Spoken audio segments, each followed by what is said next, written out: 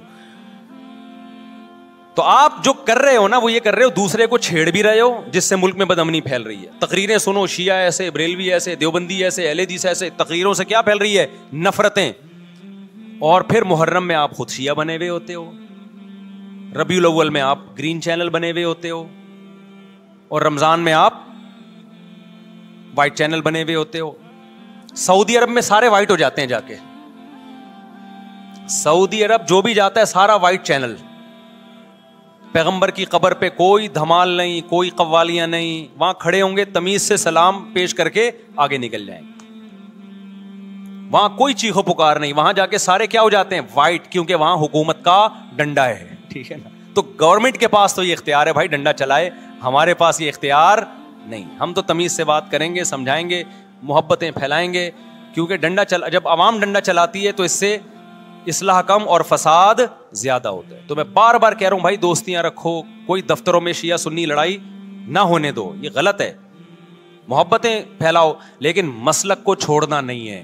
جب کوئی آپ سے کہے محرم میں یہ کام کرو, بولو بھائی ہم چونکہ اہل سنت والجماعت میں سے ہیں, ہم چونکہ سنی ہیں, لہذا ہمارے ہاں کوئی مہینہ ہمارے مذہب کے مطابق منحوس نہیں ہے. پھر کوئی آپ کو اصرار کرے نہیں یہ, آپ بولو بھائی ہم تم پہ اپنا مسلک تھوپ رہے ہیں کیا؟ تم جلوس نکالتے ہو, تم ماتم کرتے ہو, ہم تو نہیں تمہیں روکتے آ کے, بلکہ گورنمنٹ تمہیں تحفظ دیتی ہے, سیکیورٹی دیتی ہے گورنمنٹ تمہیں. تو جب ہم اپنا مسلک تم پہ نہیں تھوپتے تو تم اپنا مسلک ہم پہ کیوں تھوپ رہے ہو بھائی؟ تو ہم محرم میں بھی شادی کریں گے, ربیع الاول میں بھی کریں گے, سفر میں بھی کریں گے, رمضان میں بھی کریں گے. ہم نے تو 4 کرنی ہے. ہم مہینوں کے حساب سے شروع کر دیں تو پھر ہمارے تو بڑے مسئلے ہو جائیں گے بھائی. سمجھ میں آ رہی ہے بات کہ نہیں آ رہی؟ حضرت جعفر طیار اہل بیت میں سے تھے, کتنی زوجات تھیں؟ 4 تھیں. حضرت علی کی کتنی تھیں ایک وقت میں؟ حضرت فاطمہ کے دنیا سے جانے کے بعد 4 تھیں. یہ بھی ہے سنت میں, نکاح کو فروغ دو, یہ اہل بیت کا طریقہ ہے تاکہ سوسائٹی میں زنا کم ہو, بیوہ طلاق یافتہ عورتوں کو ٹھکانہ ملے. خیر, تو اب میں بات سمیٹ کے ختم کر رہا ہوں. لوگ کہتے ہیں محرم میں ہم نکاح کیوں کریں بھائی, فرض واجب تو نہیں ہے نا, چلو حرام نہیں ہے لیکن فرض بھی تو نہیں ہے نا.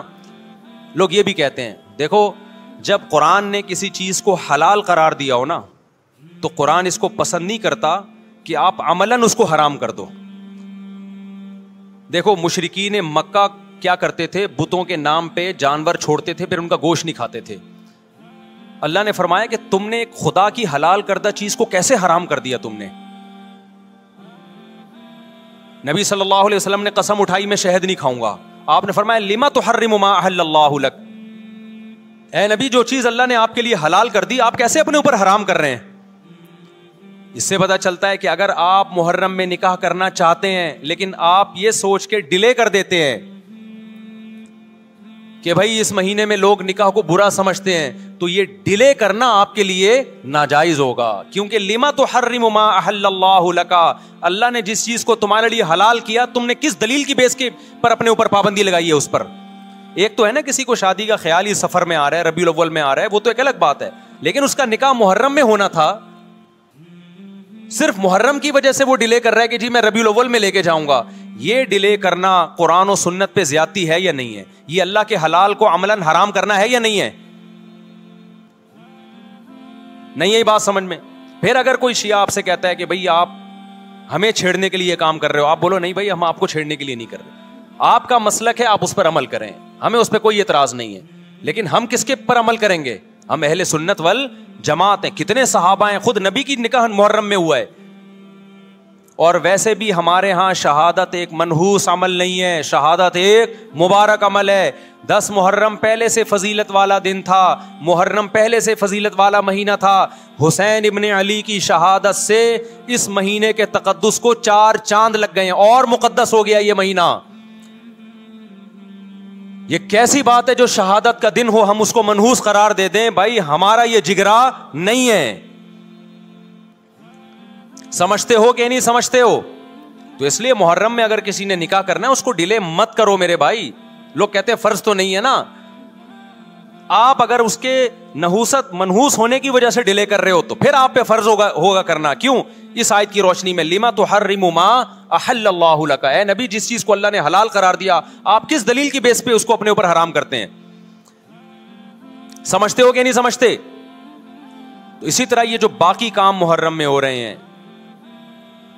مرثیے سن رہے ہیں لوگ، نوحے سن رہے ہیں، رکشے والوں نے بھی لگائے ہوئے ہیں، تو بھائی شیعہ حضرات کا مسئلہ کہ ان کو کرنے دو، آپ یہ عمل مت کرو. اگر آپ سنی ہو تو پھر اہل سنت والجماعت کے ہاں میتوں پہ رونے کے مرثیے یہ جائز نہیں ہے، کیونکہ اس سے غم بڑھتا ہے. ہمارے نبی نے جعفر طیار رضی اللہ عنہ کی زوجہ کو، جن کا حقیقی غم تھا اس وقت، ان کو نہیں رونے دیا. تو ہمیں کیسے آپ صلی اللہ علیہ وسلم چیخو پکار کی اجازت دیں گے؟ اسی طرح محرم میں سبیلیں لگانا، اس کی بھی کوئی دلیل نہیں ہے. سیدنا حسین ابن علی تو پیاس ظلم سے شہید ہوئے. وہ ایک طرف آپ کہتے ہیں وہ پیاسے تھے، ان کو پانی نہیں ملا، دوسری طرف آپ اس دن میں لوگوں کو پانی پلا رہے ہیں، تو اس کی لاجک بھی نہیں بنتی کوئی. اسلام نے 10 محرم کو روزے کا دن قرار دیا. روزہ اور سبیل جمع نہیں ہو سکتے. سمجھتے ہو کہ نہیں سمجھتے؟ آپ کہہ سکتے ہیں کسی کو پانی پلانے پر کون پابندی لگا سکتا ہے؟ پانی پلاؤ بھائی پورے سال، اسپیسیفک ان دنوں میں کیوں پلا رہے ہیں آپ؟ تو جو شیعہ حضرات ہیں ان کا مسلک ہے، ان کو کرنے دیں.